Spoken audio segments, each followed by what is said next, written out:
নমস্কার, আপনারা দেখছেন জিসি নিউজ। এবার তৃণমূল কর্মীদের মেরে হাত পা ভেঙে দেওয়ার কথা বললেন বিজেপি নেতা কাঞ্চন ঘোষ। ঘটনাটি ঘটেছে বীরভূমের ময়ূরেশ্বরে। শনিবার বোলপুর লোকসভা কেন্দ্রের প্রার্থী পিয়া সাহার সমর্থনে ময়ূরেশ্বরের 155 এবং 156 নম্বর বুথে প্রচার সভা ছিল বিজেপির। আর সেখান থেকে তৃণমূল কর্মীদের মেরে হাত পা ভেঙে দেওয়ার কথা বললেন বিজেপি নেতা কাঞ্চন ঘোষ।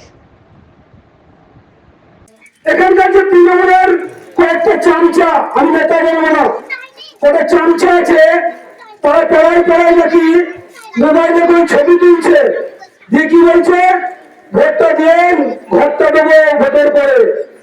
যার যার বাড়িতে যাচ্ছে তাদেরকে বলছি, প্রত্যেক মা বোনকে বলছি, আমি নয়নজলি স্ট্যাম্প পেপার কিনে দেবো তার বাড়িতে। তাদেরকে বলবেন যে নয়নজলি স্ট্যাম্প পেপারে সই করে বল যে ভোটের পরে ঘরটা দিবি, নাহলে ভোটের পরে তোর হাত পা বাড়িয়ে ভেঙে ঘর পাঠিয়ে দেবো। এই ধরনেরই আরও আপডেট পেতে সঙ্গে থাকুন জিসি নিউজের।